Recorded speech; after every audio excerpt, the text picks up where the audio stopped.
कहानी के hero Donny की लाइफ बचपन से ही परेशानियों से भरी रही है। लड़ाई झगड़ों की वजह से वो अक्सर जुवेनाइल रिमांड होम्स के चक्कर काटता रहता था। फिर एक दिन एक अनजान औरत उससे रिमांड होम में मिलने आती है। ये औरत कोई और नहीं बल्कि हैवीवेट बॉक्सिंग चैंपियन अपोलो की वाइफ है, जो डॉनी को अडॉप्ट करना चाहती है। डॉनी ने अपने पिता को कभी नहीं देखा था, क्योंकि वो असल में अपोलो का बिना शादी के पैदा हुआ बेटा है और डॉनी के जन्म से पहले ही अपोलो की रिंग में लड़ते हुए डेथ हो गई थी। अपनी इस नई स्टेपमॉम के प्यार और केयर में डॉनी को एक बेहतरीन एजुकेशन मिलती है और वो एक बड़ी कंपनी में अच्छी पोस्ट पर काम करने लगता है। लेकिन उसके दिल के किसी कोने में अपने उस बॉक्सिंग चैंपियन पिता से भी आगे निकलने की एक जबरदस्त आग सुलग रही होती है, जिसे उसने कभी देखा तक नहीं था। इसीलिए अपना ऑफिस का काम खत्म करने के बाद वो अक्सर कैसीनो जाकर अंडरग्राउंड बॉक्सिंग मैचों में हिस्सा लेता है। और सच कहें तो उसे अपने पिता अपोलो के वो बेहतरीन फाइटर जीन्स विरासत में मिले हैं। अंडरग्राउंड बॉक्सिंग के पूरे 15 मैच लगातार जीतने के बाद एक दिन जब वो घर लौटा तो टीवी पर अपने पिता अपोलो के पुराने मैच देखने लगा। स्क्रीन पर अपने पिता को पंच मारते देख वो खुद को रोक नहीं पाया और उसी की ताल में हवा में मुक्के चलाने लगा, बिल्कुल ऐसे जैसे वो खुद एक वर्ल्ड चैंपियन हो। बस यही वो पल था जब उसे अपनी लाइफ का असली पर्पस मिल गया। कंपनी में उसे मैनेजर की पोस्ट पर प्रमोशन मिलने ही वाला था, लेकिन इसके बावजूद उसने बिना कुछ सोचे अपनी उस शानदार जॉब से रिजाइन कर दिया। अगले ही दिन डॉनी शहर के एक बॉक्सिंग जिम में गया और वहां के कोच से उसे ट्रेनिंग देने की रिक्वेस्ट की, लेकिन कोच ने उसे हल्के में लिया और उसकी काबिलियत पर शक किया। खुद को साबित करने के जुनून में डॉनी ने अपनी करोड़ों की लग्जरी कार दांव पर लगा दी और जिम के एक बॉक्सर को रिंग में लड़ने का चैलेंज दे दिया। डॉनी ने अपनी शानदार स्किल्स दिखाते हुए उस पहले बॉक्सर को बस कुछ ही मूव्स में धूल चटा दी। इसके बाद उसने पूरे एटीट्यूड के साथ कोच को अपना अगला बॉक्सर चुनने के लिए कहा और खुद को अगला दावेदार बताया। कोच ने जिस अगले बॉक्सर को चुना उसका नाम डैनी था। डैनी का प्रोफेशनल रिकॉर्ड 31 जीत का था और वो आज तक एक भी मैच नहीं हारा था। वो बॉक्सिंग की दुनिया का एक राइजिंग स्टार था और जैसा कि उम्मीद थी, डैनी की पावर सच में बहुत खतरनाक थी। उसने सिर्फ एक ही राउंड में डॉनी को बुरी तरह नॉकआउट कर दिया। जब डॉनी घर लौटा और उसकी स्टेपमॉम ने उसकी सूजी हुई आंखें देखी तो वो तुरंत समझ गई कि डॉनी फिर से बॉक्सिंग करने गया था। वो गुस्से में डॉनी को डांटने लगती है और याद दिलाती है कि कैसे उसके पिता अपोलो बॉक्सिंग की वजह से चल फिर नहीं पाते थे और उन्हें कितनी तकलीफ उठानी पड़ती थी। वो डॉनी से पूछती है कि क्या उसे भी वैसी ही लाइफ चाहिए या फिर वो सिर्फ अपने सिर पर चोट खाना चाहता है। वो उसे समझाती है कि वो अपनी मौत के कॉन्ट्रैक्ट पर खुद साइन नहीं कर सकता। डॉनी बचाव करते हुए कहता है कि उसे कुछ नहीं हुआ है, लेकिन उसकी मां याद दिलाती है कि अपोलो को भी कुछ नहीं हुआ था, बल्कि रिंग में उसकी जान चली गई थी। वो साफ कह देती है कि उसने डॉनी को उस नर्क में वापस जाने के लिए नहीं पाला है और वो इन सब चीजों से कहीं बेहतर है। वो उससे कड़ाई से पूछती है कि क्या वो सच में किसी और की बनाई हुई उस खूनी रिंग में उतरना चाहता है। इन सब के बावजूद डॉनी ने अपने सपने को हर हाल में पूरा करने की ठान ली थी। वो अकेला फेमस बॉक्सर रॉकी के रेस्टोरेंट में गया और उसने रॉकी से अपना कोच बनने की रिक्वेस्ट की, लेकिन रॉकी ने साफ मना करते हुए कहा कि उसने अब लोगों को ट्रेनिंग देना छोड़ दिया है। तब डॉनी ने उसे सच्चाई बताई कि वो लेजेंडरी अपोलो का बेटा है। रॉकी की वाइफ की मौत के बाद अपोलो ने रॉकी की बहुत हेल्प की थी। अब रॉकी गहरी दुविधा में पड़ गया। दीवार पर लगी अपनी और अपोलो की फोटो देखकर वो फैसला लेने में झिझक रहा था। उसी रात डॉनी के नीचे वाले फ्लैट में रहने वाले पड़ोसी ने बहुत तेज म्यूजिक बजा दिया, जिससे डॉनी को भयंकर गुस्सा आ गया। वो अपने उस पड़ोसी को सबक सिखाने के इरादे से गया और जोर जोर से उसका दरवाजा पीटने लगा। लेकिन दरवाजा खुला तो वो हैरान रह गया। सामने एक बेहद खूबसूरत लड़की खड़ी थी। डॉनी पहली ही नजर में उस पर अट्रैक्ट हो गया और उसका सारा गुस्सा पल भर में गायब हो गया। अगले दिन डॉनी रॉकी के पुराने ट्रेनिंग जिम गया, लेकिन वहां कोई भी कोच उसे ट्रेनिंग देने को तैयार नहीं हुआ, क्योंकि सबके पास पहले से ही अपने अपने बॉक्सर थे। अनजान और अकेला डॉनी अब बस चुपचाप किनारे खड़े होकर दूसरों को छिपकर देखता और सीखने की कोशिश करता। जब उसे कोई कोच नहीं मिला तो वो हारकर फिर रॉकी के पास गया और उससे एक ट्रेनिंग प्लान मांगा। रॉकी ने उससे पूछा कि उसने बाकी कोचों को ये क्यों नहीं बताया कि वो लेजेंडरी अपोलो का बेटा है। तो डॉनी ने जवाब दिया कि वो अपने पिता के नाम से नहीं, बल्कि अपनी खुद की मेहनत से अपनी पहचान बनाना चाहता है। उसकी ये बात सुनकर रॉकी काफी इंप्रेस हुआ और उसने डॉनी के लिए एक डिटेल्ड ट्रेनिंग प्लान तैयार कर दिया। डॉनी ने तुरंत अपने फोन से उस प्लान की फोटो खींची और उसे क्लाउड पर सेव कर लिया। लेकिन रॉकी अब काफी बूढ़ा हो चुका था और उसे टेक्नोलॉजी की ये सब चीजें समझ नहीं आती थी। घर लौटने के बाद डॉनी ने फिर से अपनी उसी खूबसूरत पड़ोसन का दरवाजा खटखटाया और सच कहे तो फ्लर्ट करने का उसका ये अजीब सा तरीका काम कर गया। वो लड़की डॉनी को उसका फेवरेट खाना खिलाने ले गई। बातों ही बातों में डॉनी को पता चला कि उस लड़की का नाम बियांका है। वो पास ही के एक बार में सिंगर का काम करती थी, लेकिन दुख की बात यह थी कि उसे सुनने की एक सीरियस बीमारी थी। टाइम बीतने के साथ साथ उसकी सुनने की पावर धीरे धीरे कम होती जा रही थी और बस इसीलिए वो अपने घर में इतना तेज म्यूजिक बजाती थी। लेकिन इस सब के बावजूद बियांका हमेशा पॉजिटिव और खुश रहती थी। उसने कभी अपनी बीमारी के आगे हार नहीं मानी। लाइफ को जीने के उसके इसी जज्बे ने डॉनी के दिल को पूरी तरह से जीत लिया। उधर दूसरी तरफ रॉकी हर हफ्ते कब्रिस्तान जाकर अपनी वाइफ और अपने दोस्त पॉली की कब्र पर उनसे बातें करने जाता था। वो हमेशा अपनी वाइफ के लिए गुलाब का एक खूबसूरत बुके लेकर जाता था। बढ़ती उम्र के साथ अब रॉकी के लिए उस पहाड़ी पर चढ़ना मुश्किल होता जा रहा था। उसकी पीठ का दर्द इतना बढ़ गया था कि उसे रात को सोने में भी बहुत प्रॉब्लम होती थी। जब भी किसी इंसान को अपने बुढ़ापे का एहसास सताने लगता है तो वो अपनी बची खुची एनर्जी और लाइफ के आखिरी पलों को लंबा करने के लिए किसी न किसी सहारे को ढूंढता है। रॉकी भी इससे अलग नहीं था। उसके अंदर का वो पुराना जोश एक बार फिर से जाग उठा और वो सीधा डॉनी को ढूंढते हुए बॉक्सिंग जिम जा पहुंचा। और इस तरह रॉकी ऑफिशियली डॉनी का कोच बन गया और यहां से शुरू हुआ डॉनी का एक बेहद अनोखा और टफ ट्रेनिंग प्रोग्राम। इस कड़ी ट्रेनिंग की वजह से डॉनी का अकड़ा हुआ शरीर एकदम फ्लेक्सिबल हो गया। उसका स्टैमिना कई गुना बढ़ गया। उसकी बॉक्सिंग टेक्निक्स एकदम परफेक्ट हो गई और उसका फुटवर्क जो पहले खराब था अब एकदम बैलेंस हो गया। अब वो सच में एक डेंजरस प्रोफेशनल बॉक्सर बन चुका था। रॉकी ने डॉनी को शीशे के सामने खड़ा किया और बॉक्सिंग का सबसे बड़ा लेसन देते हुए समझाया कि उसका सबसे बड़ा और खतरनाक दुश्मन शीशे में दिखने वाला वो खुद है। रॉकी ने बताया कि जब भी वो रिंग में उतरेगा तो उसे खुद से ही लड़ना होगा। वो दुश्मन उसे हर तरह से तोड़ने की कोशिश करेगा, लेकिन उसे उस वार को रोकना है, बचना है और डटकर सामना करना है। रॉकी ने उसे समझाया कि असली विनर वही होता है जो खुद पर कंट्रोल कर ले और लाइफ की हर मुश्किल का सामना करे। यही रॉकी का बॉक्सिंग का सबसे बड़ा उसूल था। इसी ट्रेनिंग के दौरान डॉनी और बियांका एक दूसरे को डेट करने लगे। वे घर पर साथ मिलकर म्यूजिक बनाते, हंसी मजाक करते। धीरे धीरे उनके बीच प्यार गहरा होता गया और दोनों हमेशा के लिए एक दूसरे के करीब आ गए। अगले दिन ट्रेनिंग के वक्त उसी जिम के कोच ने डॉनी को अपने बेटे लियो से लड़ने का चैलेंज दे दिया। उसने ऐसा इसलिए नहीं किया कि डॉनी बहुत ताकतवर था, बल्कि सिर्फ इसलिए किया क्योंकि रॉकी उसका कोच था।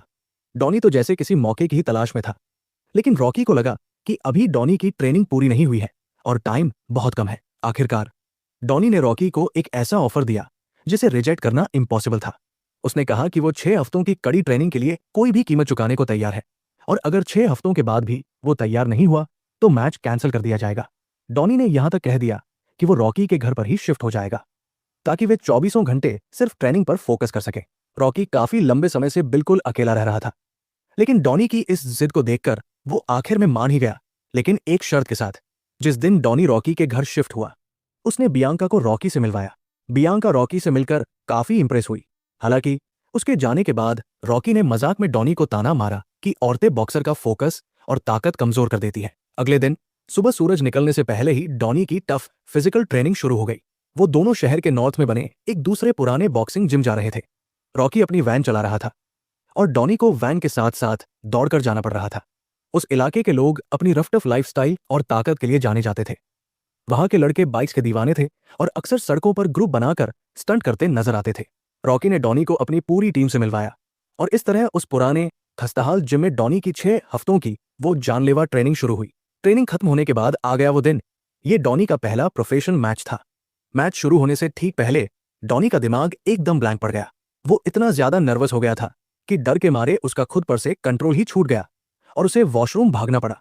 आखिरकार मैच ऑफिशियली शुरू हुआ और दोनों बॉक्सर्स ने एक दूसरे पर पंच बरसाने शुरू कर दिए। शुरुआत में दोनों काफी अलर्ट थे, सिर्फ हल्के फुल्के पंच मारकर एक दूसरे को टेस्ट कर रहे थे। लेकिन धीरे धीरे उसका अपोनेंट लियो डॉनी पर हावी होने लगा। वो लगातार डॉनी पर भारी पंच मार रहा था, जबकि डॉनी के मुक्के उसे छू भी नहीं पा रहे थे। लियो के एक जोरदार पंच से डॉनी की भौं कट गई और खून बहने लगा। डॉनी के पास पलटवार करने का कोई मौका नहीं था। वो बस किसी तरह चकमा देकर उससे दूरी बनाने की कोशिश कर रहा था। लियो के एक और खतरनाक पंच के बाद डॉनी सिर्फ उसे पकड़कर उसके हमलों को रोकने की कोशिश कर पाया। विरोधी के एक जबरदस्त लेफ्ट पंच ने डॉनी को हिलाकर रख दिया और वो लड़खड़ाता हुआ रस्सियों से जा टकराया। अगर उसी वक्त पहले राउंड की बेल न बजी होती तो पक्का डॉनी वही नॉकआउट हो चुका होता। ब्रेक के दौरान रॉकी ने उसे रिलैक्स होने को कहा और कुछ जरूरी टिप्स दी। दूसरे राउंड की शुरुआत होते ही डॉनी के अंदर एक अलग ही एनर्जी दिख रही थी। अब वो बिल्कुल शांत था और इसी शांति ने उसे गेम पर फोकस करने में मदद की। जैसे जैसे मैच आगे बढ़ा लियो फ्रस्ट्रेट होकर बेकाबू होने लगा और इसी मौके का फायदा उठाकर डॉनी ने उसकी कमजोरियों पर जोरदार पलटवार शुरू कर दिया। रॉकी के इंस्ट्रक्शंस को फॉलो करते हुए डॉनी ने पंचों का ऐसा जबरदस्त कॉम्बो मारा कि लियो सीधा नॉकआउट हो गया। इस तरह डॉनी ने अपना पहला प्रोफेशनल बॉक्सिंग मैच बड़ी शान से जीत लिया। खुशी के मारे उसने रिंग में ही रॉकी को गले लगा लिया। उसकी गर्लफ्रेंड बियांका भी वही खड़ी इस मुश्किल जीत को सेलिब्रेट कर रही थी। उसने सच में कर दिखाया था। उसने खुद से किया, अपना प्रॉमिस नहीं तोड़ा था और अब वो अपने पिता को पीछे छोड़ने के रास्ते पर निकल पड़ा था। लेकिन अगले ही दिन मीडिया में ये न्यूज आग की तरह फैल गई कि डॉनी मशहूर बॉक्सर अपोलो का नाजायज बेटा है और रातों रात डॉनी पूरे देश में चर्चा का टॉपिक बन गया। करंट वर्ल्ड चैंपियन कॉनलान की मैनेजमेंट टीम ने तुरंत डॉनी को फाइट के लिए चैलेंज कर दिया। कॉनलान की टीम को यह मानना पड़ा कि डॉनी अपोलो का बेटा है और उसने अभी अभी अपना डेब्यू किया है। इस तरह सिर्फ अपने पिता और रॉकी की पॉपुलैरिटी की वजह से डॉनी को सीधा वर्ल्ड चैंपियनशिप टाइटल का इतना बड़ा चांस मिल गया। डॉनी अपनी लिमिट्स जानता था, इसलिए वो इस इतने बड़े मैच को एक्सेप्ट करने से हिचकिचा रहा था। उस रात बियांका के साथ रहते हुए उसने डॉनी से पूछा कि आखिर उसे किस बात का डर सता रहा है। डॉनी ने भारी मन से बताया कि उसे डर है कि लोग उसे सिर्फ नाम की वजह से जानेंगे और हारने पर उसे एक फ्रॉड और नकली चैंपियन कहेंगे। लेकिन बियांका ने उसे समझाया कि वो किसी की परछाई नहीं है, वो अपने आप में बहुत स्पेशल है। बियांका की इन बातों से डॉनी को बहुत हिम्मत मिली। रॉकी से लंबी बातचीत करने के बाद डॉनी ने आखिरकार इस चैंपियनशिप फाइट को एक्सेप्ट करने का डिसीजन ले लिया। ट्रेनिंग के दौरान रॉकी ने खुद डॉनी के साथ प्रैक्टिस फाइट करने का फैसला किया, लेकिन रॉकी का बूढ़ा शरीर अब यह सब नहीं झेल पा रहा था। उसे अचानक उल्टियां होने लगी और वो रिंग में ही बेहोश होकर गिर पड़ा। रॉकी को तुरंत हॉस्पिटल ले जाया गया, लेकिन वो कुछ नॉर्मल टेस्ट करवाकर जिद करके वापस काम पर लौट आया। अगले दिन डॉक्टर ने रॉकी को रिपोर्ट डिस्कस करने के लिए हॉस्पिटल बुलाया और तब एक बुरी खबर सामने आई कि रॉकी को कैंसर था। डॉक्टर ने तुरंत सर्जरी और कीमोथेरेपी शुरू करने की एडवाइस दी, लेकिन जिद्दी रॉकी ने साफ मना कर दिया। वो अपनी लाइफ के आखिरी दिन हॉस्पिटल्स के चक्कर काटने के बजाय सुकून और खुशी से बिताना चाहता था। जिम वापस आकर रॉकी ने अपनी इस सीरियस बीमारी को सबसे छिपाने का फैसला किया। लेकिन एक दिन डॉनी को गलती से रॉकी की जेब में उसके मेडिकल रिकॉर्ड्स मिल गए। डॉनी ने जिद की कि रॉकी तुरंत ट्रीटमेंट के लिए हॉस्पिटल चले, लेकिन अपनी बीमारी से परेशान रॉकी ने गुस्से में डॉनी को कुछ बहुत ही कड़वी बातें कह दी। रॉकी की इन बातों ने डॉनी को बहुत हर्ट किया। उसी रात बेहद खराब मूड में वो बियांका के एक म्यूजिक कॉन्सर्ट में गया। वहां उसके साथ फोटो खिंचवाते हुए एक गेस्ट ने उसे बेबी किंग कह दिया, जो उसे बहुत बुरा लगा। गुस्से में पागल होकर डॉनी ने उस आदमी के मुंह पर जोरदार पंच मार दिया, जिसके नतीजे में उसे वही अरेस्ट कर लिया गया। रॉकी उसे बेल पर छुड़ाने के लिए आया, लेकिन डॉनी ने गुस्से में उसे भी बहुत रूडली जवाब दिया। जेल में पूरी रात गुजारने के बाद अगले दिन डॉनी बियांका के घर उससे माफी मांगने गया। उसने बियांका का इतना बड़ा इवेंट स्पॉइल कर दिया था, और जब बियांका को पता चला कि रॉकी को कैंसर था और डॉनी ने उसके साथ ऐसा बिहेव किया, तो उसने डॉनी को माफ नहीं किया। पूरी तरह निराश हो चुका डॉनी बॉक्सिंग जिम गया, लेकिन वो भी बंद पड़ा था। इस वक्त डॉनी का करियर और उसकी लव लाइफ दोनों ही प्रॉब्लम में थे। वो बिल्कुल खोया हुआ और कंफ्यूज जमीन पर बैठा था। तभी वहां आए एक अनजान बच्चे से उसकी बात हुई। उस बच्चे की बातों ने ही डॉनी को खुद को फिर से पहचानने में मदद की। उसी रात डॉनी रॉकी के घर लौटा और उसने पैचअप कर लिया। अब इन दोनों के बीच एक डील हुई कि रॉकी अपनी बीमारी से लड़ेगा और डॉनी रिंग में चैंपियनशिप के लिए लड़ेगा। उस पल से इस आने वाले मैच का रिजल्ट सिर्फ डॉनी तक लिमिटेड नहीं था। अब रॉकी के जिंदा रहने की सारी उम्मीद भी इसी मैच पर टिकी थी। कीमोथेरेपी की वजह से लगातार उल्टी कर रहे रॉकी काफी वीक और दुबले पतले होते जा रहे थे। उनके बाल भी झड़ते जा रहे थे। फिर भी वे हर रोज जिम आकर डॉनी को पर्सनली कोचिंग देने की जिद पर अड़े रहे। रॉकी को देखकर डॉनी ने पहले से भी कहीं ज्यादा हार्ड वर्क करना शुरू कर दिया। ऐसा लग रहा था मानो उसके शरीर में कोई सुपर पावर आ गई हो। वो कभी थकता नहीं था और उसकी कंडीशन तेजी से इंप्रूव हो रही थी। वो शहर की खराब गलियों में दौड़ लगाता, रॉकी के फुटवर्क की कॉपी करता, स्पीड बैग पर अनगिनत मुक्के बरसाकर अपनी एक्यूरेसी परफेक्ट करता, स्ट्रेंथ बढ़ाने के लिए टफ पुशअप्स करता, अपने पैरों की स्पीड बढ़ाता और जोरदार मुक्के मारता। उसके शरीर की हर कोशिका मानो पूरी तरह से आजाद हो रही थी। वो उस चैंपियनशिप के लिए चुनौती देने को बेताब था। सुबह तड़के शहर की सुनसान गलियों में डॉनी को पागलों की तरह दौड़ते हुए देखा जा सकता था, इतनी तेज जैसे उसके अंदर कोई मोटर लगी हो, वो भी बिना थके। उसके इस पैशन ने पूरे शहर को इंस्पायर कर दिया। शहर को एक नया रॉकी मिल गया था, जिसका नाम था डॉनी। रॉकी के घर की खिड़की के नीचे खड़े होकर डॉनी ने हवा में अपनी मजबूत बाहों को लहराया। उस शहर में पुराने और नए रॉकी के बीच का ये ट्रांजिशन मानो पूरा हो रहा था। इस मैच के रिजल्ट की वैल्यू बहुत ज्यादा थी। फाइट से एक रात पहले डॉनी अंदर से बहुत ज्यादा नर्वस था।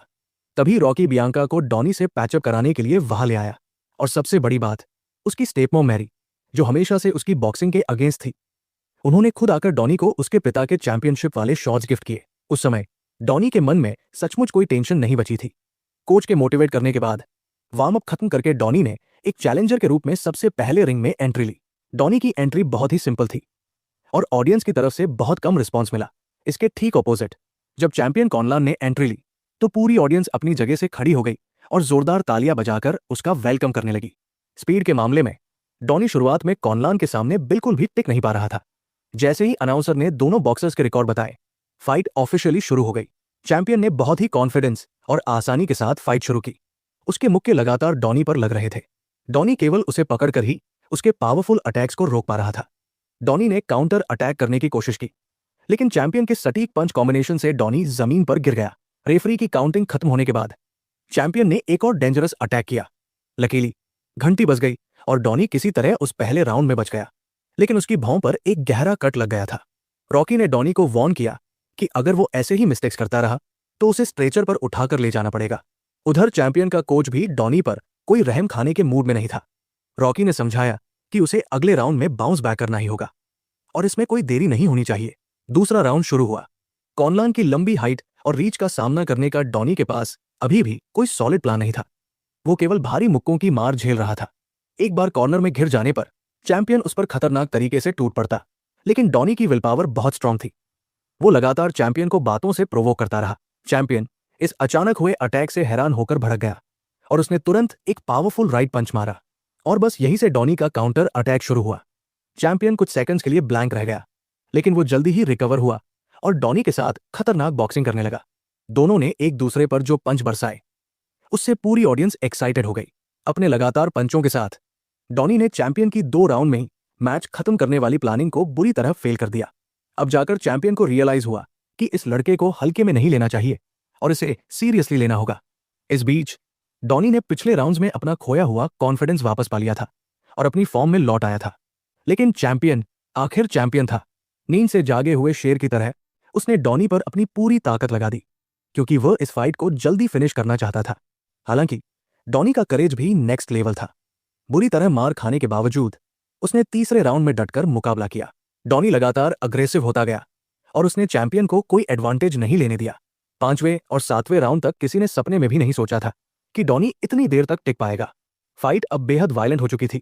दोनों का खून जमीन पर टपक रहा था, लेकिन कोई भी किसी पर भारी नहीं पड़ रहा था। 11वें राउंड तक आते आते दोनों फाइटर्स बुरी तरह थक चुके थे। अब केवल उनका सर्वाइवल वाला जुनून ही उन्हें लड़वा रहा था। डॉनी और भी अग्रेसिव हो गया और उसने एक ऐसा जोरदार मुक्का मारा जिससे चैंपियन को काफी डैमेज हुआ, लेकिन चैंपियन ने तुरंत एक जोरदार पंच से पलटवार किया। डॉनी धड़ाम से नीचे गिर गया। चैंपियन ने जीत की खुशी में अपनी मुट्ठियां हवा में ऊपर उठाईं। उस वक्त जमीन पर पड़े डॉनी के दिमाग में उसकी पूरी लाइफ किसी मूवी क्लिप की तरह फ्लैश होने लगी। उसे अपना बचपन, अपना स्ट्रगल, अपनी गर्लफ्रेंड, अपनी स्टेपमॉम जो हमेशा उसके सपोर्ट में रही और अपने लेजेंडरी पिता सब कुछ याद आ गए। और फिर एक मैजिक हुआ। अपनी स्ट्रॉन्ग विल पावर के दम पर वो फिर से अपने पैरों पर खड़ा हो गया। चैंपियन को अपनी आंखों पर यकीन नहीं हुआ और पैनिक में उसके पास दोबारा अटैक करने के अलावा कोई ऑप्शन नहीं था। उसके भारी मुक्के डॉनी पर जोर से पड़े। घंटी बजी और डॉनी फिर से उठ खड़ा हुआ, लेकिन अनलकीली उसकी बाई आंख सूजकर लगभग पूरी तरह बंद हो गई थी। जब डॉक्टर ने उसका विजन चेक करना चाहा तो डॉनी ने टेस्ट से बचने के लिए बहाने बनाए, लेकिन रॉकी उसकी सेफ्टी के लिए मैच को वही रोकना चाहता था। डॉनी ने इमोशन होकर रॉकी से कहा कि उसने ही उसे लड़ना सिखाया है और वो बीच में हार मानकर घर नहीं जाना चाहता। वो इस फाइट को खत्म करना चाहता है। उसने रॉकी से प्रॉमिस लिया कि जैसे वो रिंग में लड़ रहा है वैसे ही रॉकी को भी अपनी बीमारी से लड़ना होगा और उसे हराना होगा। रॉकी भी इमोशन हो जाता है और डॉनी को उसकी बहादुरी का एहसास दिलाते हुए उसे वापस रिंग में जाकर चैंपियन को हराने के लिए मोटिवेट करता है। 12वां राउंड शुरू होता है। अब डॉनी को कोई नहीं रोक सकता। आखिरी राउंड आ ही गया है और डॉनी के पास पीछे हटने का कोई रास्ता नहीं है। उसकी आंखों में एक अलग ही डिटर्मिनेशन दिख रहा है। डॉनी के साथ पास्ट में जो भी हुआ हो या लोगों ने उसे कितना भी अंडर एस्टिमेट किया हो, उसे अब कोई फर्क नहीं पड़ता। वो बस आखिरी सेकंड तक लड़ना चाहता है। मैच के आखिरी पलों में डॉनी ऊपर से एक जोरदार लेफ्ट पंच मारता है। हर बार जब ऐसा लगता है कि डॉनी हार जाएगा तो वो अचानक से ऐसा पलटवार करता है कि किसी को यकीन नहीं होता। वो एक जोरदार राइट पंच मारता है। दोनों बॉक्सर्स एक ही जगह खड़े होकर एक दूसरे पर खूंखार हमले करने लगते हैं। इस तरह की अग्रेसिव फाइट की किसी ने उम्मीद नहीं की थी। डॉनी को कुछ भारी मुक्के लगते हैं, लेकिन वो हार मानने के बजाय पलटवार करता है। दोनों के बीच एक भयानक टक्कर होती है। डॉनी अचानक मुड़ता है और चैंपियन को रिंग के कॉर्नर में धकेल देता है। इसके बाद वो चैंपियन की बॉडी पर लगातार बैक टू बैक पावरफुल पंच मारता है। इस पूरी फाइट में पहली बार कॉनलान को सच में दर्द महसूस होता है। 12वें और आखिरी राउंड में डॉनी के खतरनाक अटैक्स के आगे कॉनलान बेबस होकर जमीन पर गिर जाता है। रेफरी काउंटिंग शुरू करता है और 10 तक गिनने के बाद चैंपियन कॉनलान 12वें राउंड में धराशायी हो जाता है। ये इस फाइट का सबसे आइकॉनिक पल होता है। अगर ये फाइट 30 सेकंड और चलती तो शायद डॉनी को नॉकआउट से जीत मिल जाती, लेकिन टाइम खत्म होने की वजह से डॉनी ये मैच हार गया। अगर ये 10 सेकंड और चलती तो डॉनी डेफिनेटली एक नया वर्ल्ड चैंपियन बन जाता। मैच के बाद उसने रॉकी और अपनी गर्लफ्रेंड बियांका को गले लगाया। एंड में जजेस ने डिसीजन सुनाया कि कॉनलान ने पॉइंट्स के बेसिस पर यह फाइट जीत ली है, लेकिन इस टाइम तक डॉनी के लिए जीत या हार से कोई फर्क नहीं पड़ता था। उसके लिए सबसे इंपॉर्टेंट था एंड तक डटे रहना और पूरी दुनिया के सामने खुद को साबित करना। डॉनी ने सबको दिखा दिया था कि वो कोई बच्चा नहीं है और नहीं वो किसी महान फाइटर की सस्ती कॉपी है। वो एक ऐसा इंसान है जिसने अपनी मेहनत से अपनी पहचान बनाई है। जब एक रिपोर्टर ने डॉनी से पूछा कि वो अपने पिता अपोलो को क्या मैसेज देना चाहते हैं, तो डॉनी के कुछ बोलने से पहले ही पूरा स्टेडियम डॉनी के नाम से गूंजने लगा। सब लोग चीयर कर रहे थे। उन्होंने उस अनस्टॉपेबल डॉनी को देखा और मानो उन सभी को डॉनी में अपने खुद के स्ट्रगल और हिम्मत की झलक दिखाई दी। उस एक मोमेंट में डॉनी ने सच में पूरी दुनिया की रिस्पेक्ट जीत ली थी। आपकी लाइफ भले ही कितनी भी नॉर्मल क्यों न हो, लेकिन कुछ बड़ा करने का मोटिवेशन कभी खत्म मत होने दीजिए। भले ही आपको पहले से पता हो कि आप हार सकते हैं, लेकिन कभी भी बिना किसी गोल के लाइफ को वेस्ट मत कीजिए। अगर आप भी अपनी लाइफ में किसी टफ फेज से गुजर रहे हैं तो उम्मीद है कि ये मूवी आपको अपना कॉन्फिडेंस वापस पाने में हेल्प करेगी। बस हमेशा लाइफ में आगे बढ़ते रहिए।